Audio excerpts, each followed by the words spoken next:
오늘 본문 말씀에 보면 예수님께서 두로와 시돈 지방에 들어가셨을 때 가나안 여인 한 명이 예수님께 나왔습니다.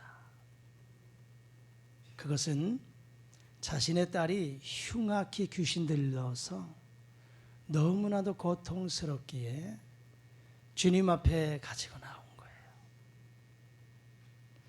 그런데 예수님은 무반응, 무대응,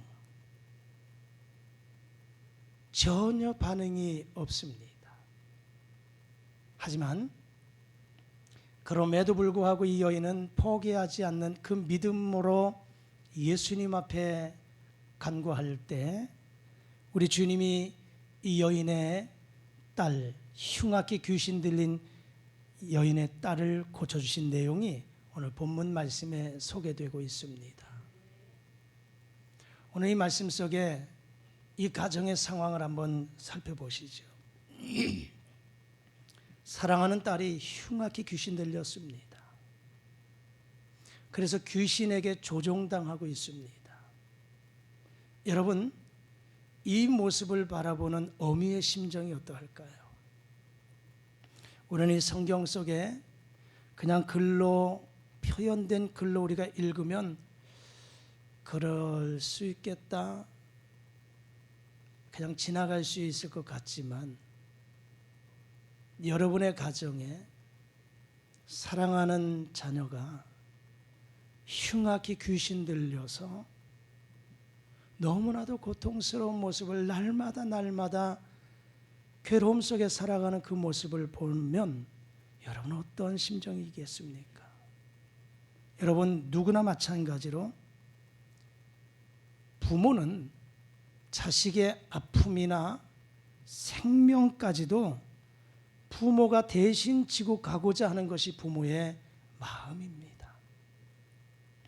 제가 이 말씀을 이렇게 묵상하면서 아주 오래전에 제가 전도사로 사역을 할 때에 그 교회에서 한 상황을 좀 자꾸 성령께서 떠올려 주셨어요. 제가 4학년, 5학년, 6학년 초등부 아이들을 지도할 때였습니다. 몇 분의 선생님들과 함께 초등부를 지도할 때 거기에 5학년 여학생이 한 명 있었어요. 그런데 이 아이는 뇌전증 증세가 있는 아이예요. 이 어머니가 장애를 안고 있는 이 상황임에도 불구하고 정상적인 교육을 받지 못해도 좋으니 일반 학교, 평상 우리 자녀들 다니는 그 학교에 보냈어요. 그냥 거기 가서 공부하지 못해도 괜찮아. 그냥 사회성 키우기 위해서 아이들과 그런 상황 속에서 이겨나가라고. 근데 이 아이가 우리 교회, 그때 제가 섬기던 교회에 주일학교 예배를 참석을 해요. 그 아이의 엄마가 선생님이 되어서 그 같이 초등부의 교사로 같이 예배를 드립니다. 여러분, 뇌전증은 어떠한 병인지 아시잖아요. 쉽게 말하면 간질병, 환우입니다. 뇌신경세포에 이상이 생겨서 발작 증세가 일어나요. 온몸이 뻣뻣하게 굳어져요. 이상 행동이 나타납니다. 그런데 한 번은 주일 오전 9시 예배를 드릴 때 이 아이가 그 발작 증세가 일어났어요. 예배 도중에. 아이들이, 다른 주변에 있는 아이들이 놀랐어요. 그리고 다 도망을 가요. 그럴 만도 하지 않겠어요? 근데요, 그때 그 어미가, 이 아이의 엄마가 그 아이에게 가서 그 아이를 꼭 품어 아무 말도 하지 않아요. 그 아이를 꼭 품에 안고 주님, 주님, 주님, 눈물로 하나님 앞에 오세요. 하나님, 주님. 그런데요, 그 아이가 몸이 막 뻣뻣하게 굳어져 있는 이 아이가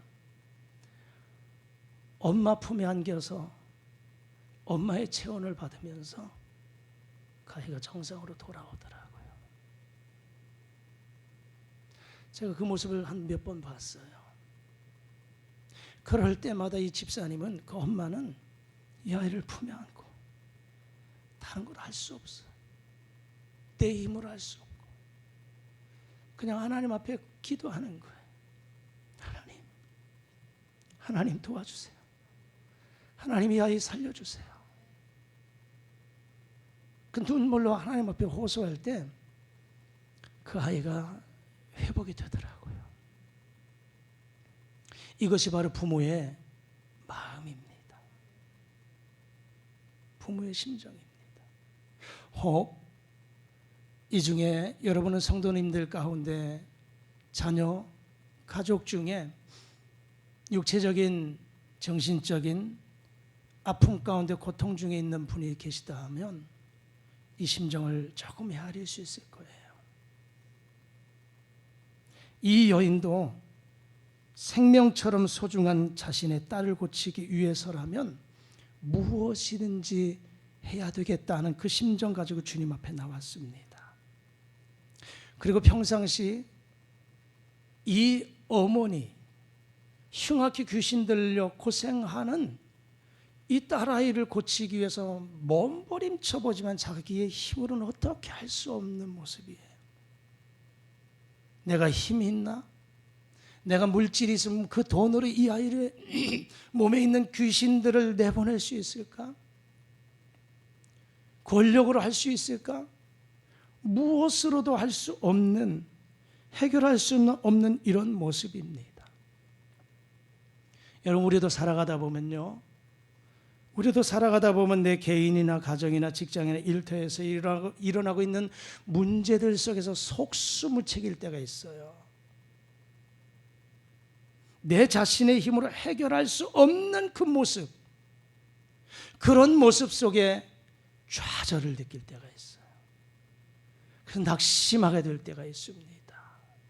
오늘 이 성경에 소개된 이 여인의 가정이 바로 이런 상황입니다.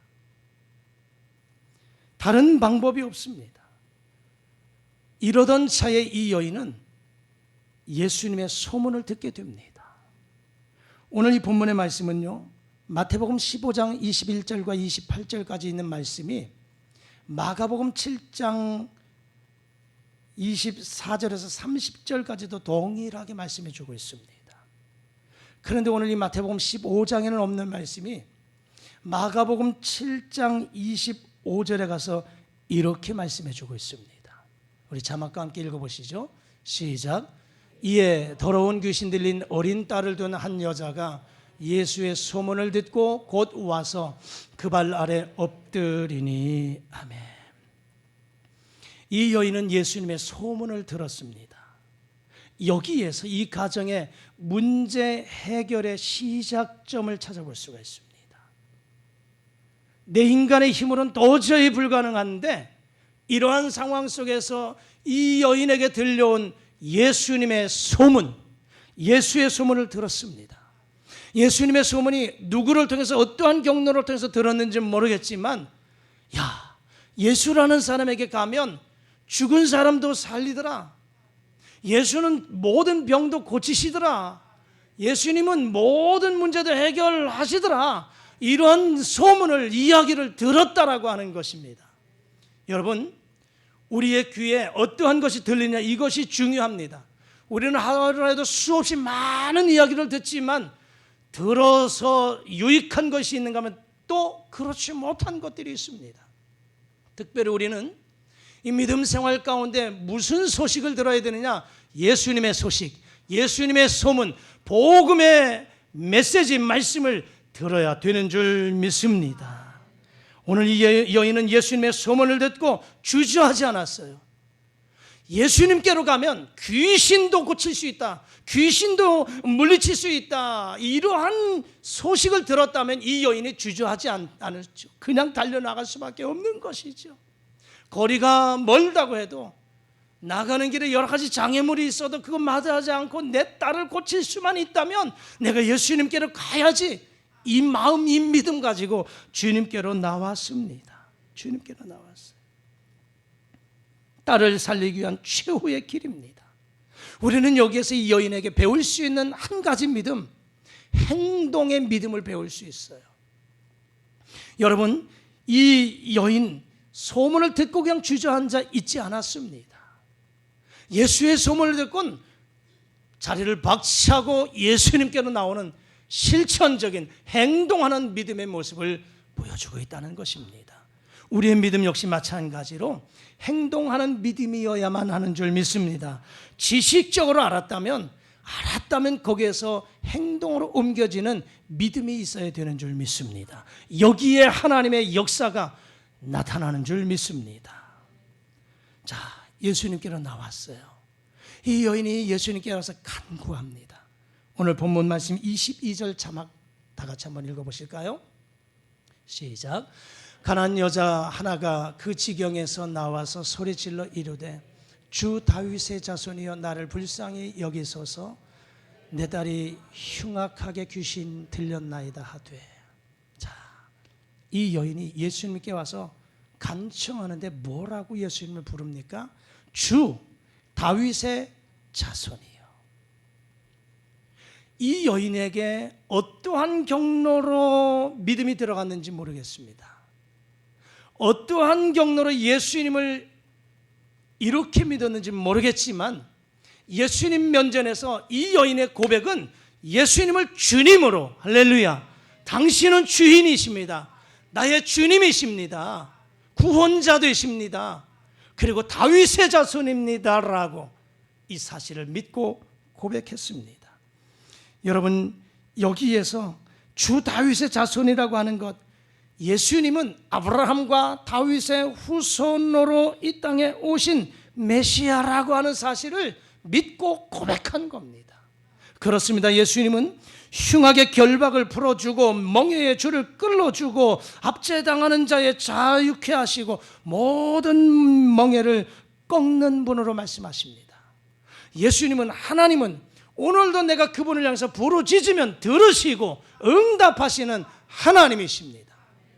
이 사실을 이 여인이 믿었기 때문에 주님 앞에 나와서 주 다윗의 자손이여라고, 그리고 내 딸이 지금 흉악히 귀신 들렸습니다라고 고백합니다. 귀신 들렸는데도 흉악히라고 하는 단어를 보면요, 웬만한 상황이 아니라 이 말입니다. 이만큼 절박한 상황에 처해 있는 이런 모습. 그러면서 여인은 예수님께 나와서 주 다윗의 자손이요, 지금 내 딸이 흉악하게 귀신 들렸나이다라고 하는 것은 뭡니까? 고쳐주십시오, 예수님만이 유일한 소망입니다, 이것을 믿고 주님께 나와서 고백했다라고 하는 것입니다. 그런데 우리는 이 본문 말씀에서 물음표를 하나 생각할 수 있어요. 해봐요. 예수님의 반응이에요. 이렇게 간절하게 예수님을 찾는데 예수님의 반응이 어떠합니까? 오늘 본문의 말씀 23절 한번 읽어보실까요? 자막 시작. 예수는 한 말씀도 대답하지 아니하시니 제자들이 와서 청하여 말하되 그 여자가 우리 뒤에서 소리를 지르오니 그를 보내소서. 이렇게 매정하실 수 있을까요? 예수님은 한 말씀도 대답하지 않으십니다. 무반응, 무관심, 한 말씀도 대답지 아니하십니다. 여러분, 우리도 이러한 일들을 경험할 때가 있어요. 믿음 생활에 가면서 하나님 앞에 우리가 기도할 때 나는 너무나도 절박해요. 너무나도 간절해요. 지금 당장 해결받아야 되는 그런 일들, 그 앞에서 하나님 앞에 그렇게 간절하게 기도하거든요. 근데 문제는 그럴 때마다 하나님이 즉각적으로 반응을 보여주시면 할렐루야인데 반응이 없어요. 기도가 응답이 없어요. 하나님이 어떠한 모습으로도 사인을 주시면 좋겠는데 그것이 전혀 없을 때, 이런 순간 우리는 뭡니까? 하나님 왜 침묵하십니까? 하나님 왜 제 기도를 들어주지 않으십니까? 정말 하나님 당신은 살아계십니까? 이러한 질문을 우리는 하나님 앞에 거침없이 할 때가 있다, 이 말입니다. 그렇다면 오늘 이 본문 속에서 예수님이 왜 무반응, 무관심, 그 이유가 무엇일까요? 그 이유가 무엇일까요? 오늘 본문은 소개하고 있지 않지만 마가복음 7장에서 이렇게 말씀하고 있어요. 마가복음 7장 26절 자막 읽어보시죠. 시작. 그 여자는 헬라인이요 수로보니게 족속이라 자기 딸에게서 귀신 쫓아내 주시기를 간구하거늘. 이 여인은 수로보니게라고도 했지만 마가복음 7장에서 헬라인이라 유대인이 아니라는 거예요.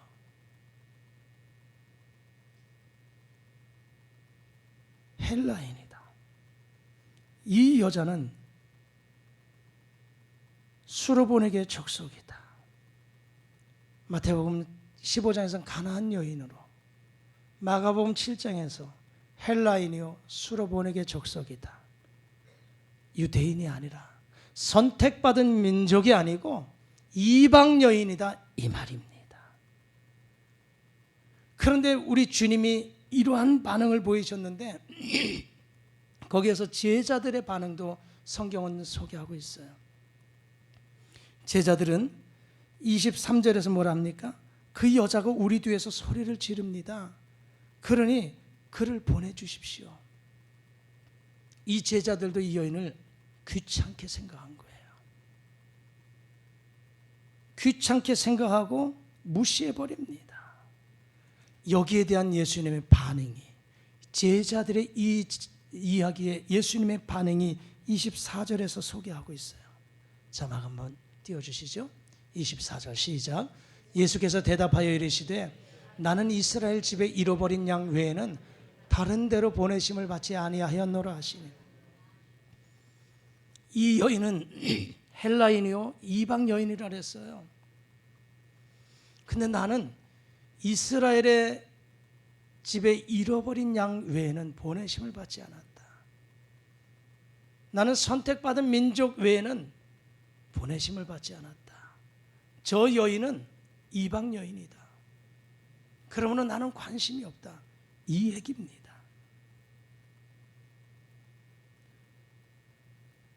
거기에다가 26절 말씀을 보면 이렇게 말씀합니다.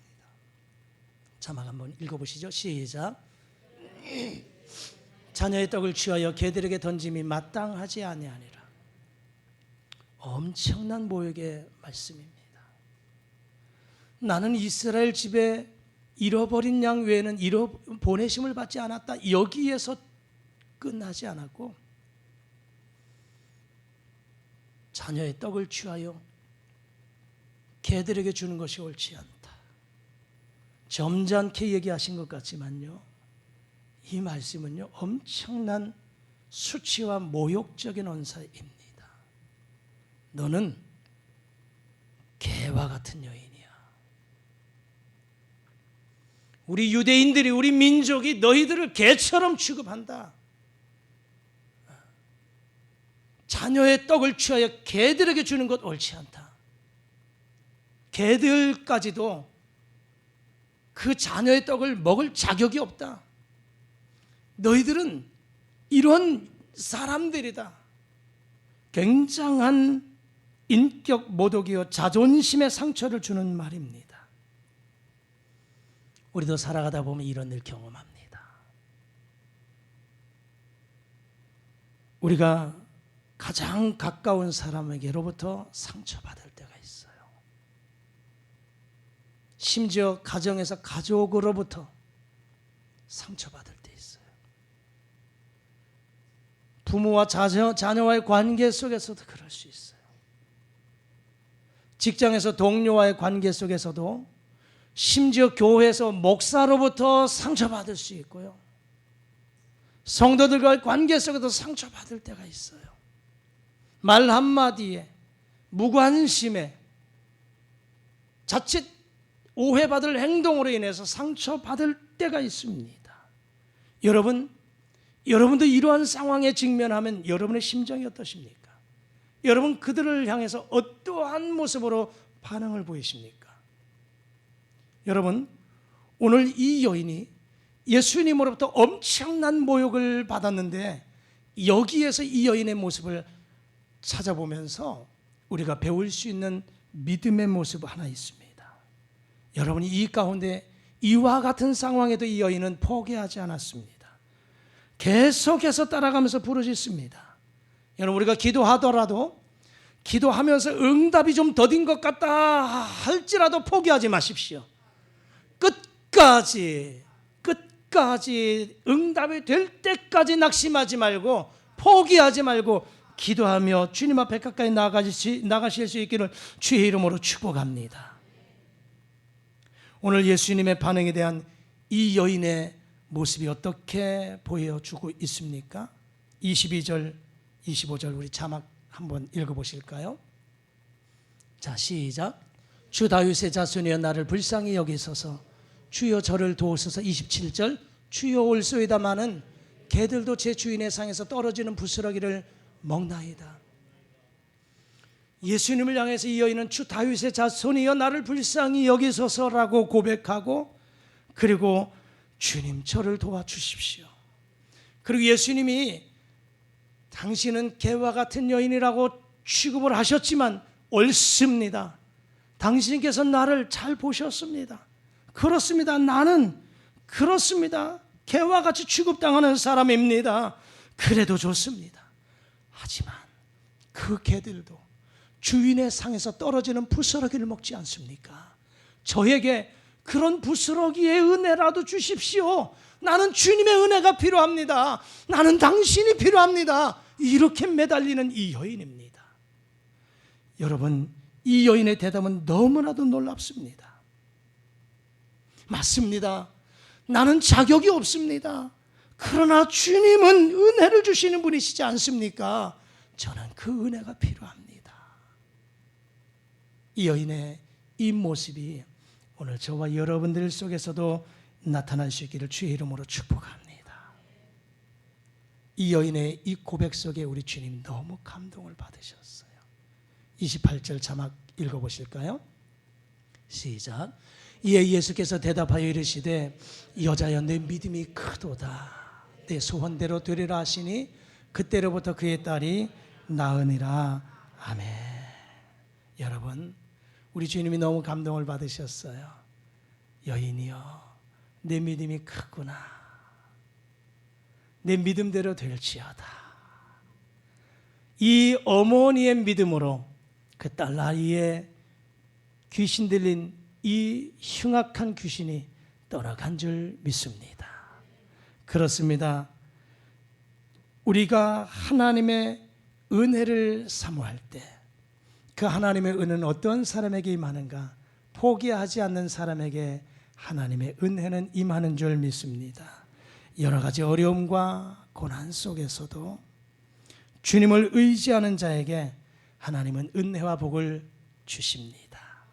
그 은혜가 여러분에게도 있기를 주의 이름으로 축복합니다. 제가 이 말씀 준비하면서 어떤 한 영상의 내용을 같이 좀 소개하면서 함께 좀 도전받았으면 좋겠어요. 한 집사님이 교회를 다니면서 상처를 받았습니다. 그래서 이 집사님이 교회를 이제 떠나야지 생각을 했어요. 그리고 마지막으로 목사님을 찾았습니다. 목사님께 와서 그간에 있었던 모든 일들을 다 이야기했어요. 그리고 목사님이 그 이야기를 다 듣곤 하시는 말씀, 집사님, 그럼 제가 집사님에게 마지막으로 한 가지만 부탁합시다. 네, 그러시지요. 저를 따라오십시오. 그래서 이 집사님을 데리고 예배당으로 갔습니다. 그리고 예배당에 있는 이 물컵에 물을 가득 찰랑찰랑 넘칠 만큼 가득 물을 채웠어요.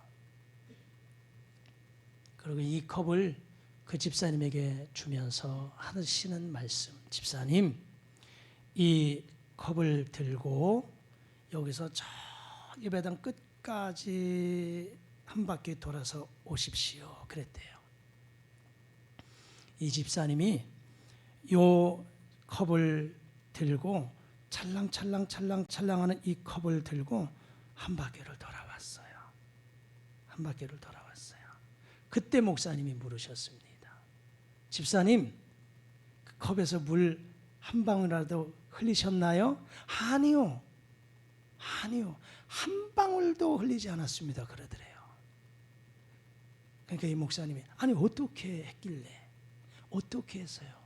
예, 목사님, 제가요 이 컵에서 물이 흘려질까 봐 이 컵만 보고 걸었거든요.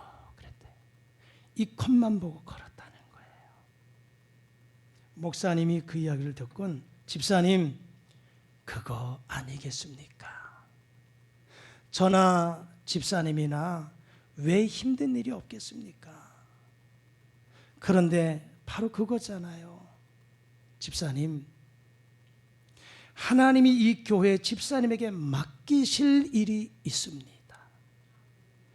여기에 하나님이 집사님을 이곳에 보내신 이유가 있을 거예요. 여러분, 집사님 방금처럼 그것만 보고 주님만 보고 가십시다. 이렇게 권면했다는 거예요. 사진을 좀 하나 띄워주시지요. 되게 무섭게 나왔네요. 여러분, 저 사진이 어떠한 사진입니까? 예, 바늘 귀에 실을 꿰기 위해서 저 어르신이 아마 시력도 안 좋은가 봐요. 안경을 쓰고 집중하고 있는 모습 아니겠습니까? 그렇죠. 바로 그겁니다. 여러분, 다른 사람, 다른 일, 그걸로 주님께서 내게 맡기신 일 방해받지 않기를 바랍니다. 우리가 주의 일을 감당하다 보면, 또 주의전에서 여러 가지로 봉사하다 보면 여러 가지로 마음이 힘들 때가 있어요. 그리고 마음이 흔들릴 때가 있습니다. 믿음이 흔들릴 때가 있습니다. 그럴 때 주님께서 나를 사랑하셔서 내가 이 일을 시작했고 주님 이 일만 바라보게 하시는구나, 이런 믿음 가지고 여러분들도 나갔으면 좋겠습니다. 우리 교회 전도지를 좀 하나 보여드리고 싶어요. 저건데요, 아마 보신 분이 있을지 모르겠습니다. 흔들릴 땐 붙잡으세요 라고 하는 전도지입니다. 여러분, 흔들릴 땐 붙잡으세요. 버스를 타고 갈 때 차가 흔들리면 사람들은 누구나 손잡이를 꽉 잡습니다. 그래요. 살다 보면 세상이 흔들릴 때가 있어요. 마음이 흔들릴 때가 있습니다. 우리 믿음도 흔들릴 때가 있습니다. 그러나 흔들릴 때는 붙잡아야만 합니다. 붙잡아도 넘어지지 않을 것을 붙잡아야 되잖아요. 넘어지는 것들은 아무리 붙잡아도 소용이 없다는 것입니다. 그래요. 여러분, 우리가 믿음 생활에 가다 보면 정말 흔들릴 때 있어요. 갈등할 때 있습니다. 내가 이 교회를 계속 나와야 되나? 내가 예수님을 믿고 신앙생활을 계속 해야 되는가? 내가 이 사명을 감당해 나가야 되는가? 여러 가지로 갈등이 생길 때 있습니다. 흔들릴 때 있습니다. 크고 적은 문제들을 만나게 될 때가 있습니다. 그리고 오늘 이 말씀처럼, 이 여인처럼 내 힘으로는 도저히 어떻게 해볼 수 없는 그 상황에 직면할 때가 있습니다. 그러다 보니까 좌절해요. 그러다 보니까 낙심합니다. 때로는 가까운 사람들로부터 말로 행실로 상처받을 때가 있습니다. 여러분, 그럼에도 불구하고 오늘 이 여인처럼 환경 바라보지 마시고 사람 바라보지 마시고 오직 주님만 바라보실 수 있기를 축복합니다. 주님 의지할 수 있기를 축복합니다. 그래도 포기하지 말아야 될 것은 주님이 계시기 때문입니다. 흔들릴 때 우리는 누구를 붙잡아야 되겠습니까? 붙잡아도 넘어지지 않을 것들을 붙잡아야 됩니다. 바로 우리를 만드시고 우리의 상황을 잘 아시는 하나님, 그분 꼭 붙잡고 나가십시다. 주님 손잡고 일어서십시오. 우리는 그 복음 찬송 있잖아요. 주님 손잡고 일어서세요. 그래서 오늘 설교 제목을 그렇게 잡았어요. 그 찬양의 맨 마지막 후렴 있잖아요. 힘을 내세요. 제가 찬양 잘 못하지만 함께 해봤으면 좋겠어요. 힘을 내세요, 힘을 내세요. 주님이 손잡고 계시잖아요. 주님이 나와 함께함을 믿는다면 어떤 고난도 견딜 수 있잖아요. 그렇습니다. 주님 꼭 손잡고 일어서십시오. 힘내십시오. 어렵고 힘들 때도 있어요. 흔들릴 때 있습니다. 그러나 주님 바라보시고 주님 손잡고 집중하셔서 믿음의 길을 걸어가셔서 승리하시는 저와 여러분들 되실 수 있기를 주의 이름으로 축복합니다. 하나님 감사합니다. 우리가 살아가다 보면, 믿음 생활하다 가다 보면 흔들릴 때 있습니다. 갈등이 옵니다. 넘어질 때도 있습니다. 좌절할 때 있습니다. 내가 주님을 믿어야 되는가? 교회를 나가야 되는가? 여러 가지로 흔들릴 때 있지만 낙심하지 말게 하시고 포기하지 말게 하시고 주님 손잡고 걸어가게 하시고 승리하는 우리 모두가 되게 하옵소서. 예수님 이름으로 기도드리옵나이다. 아멘.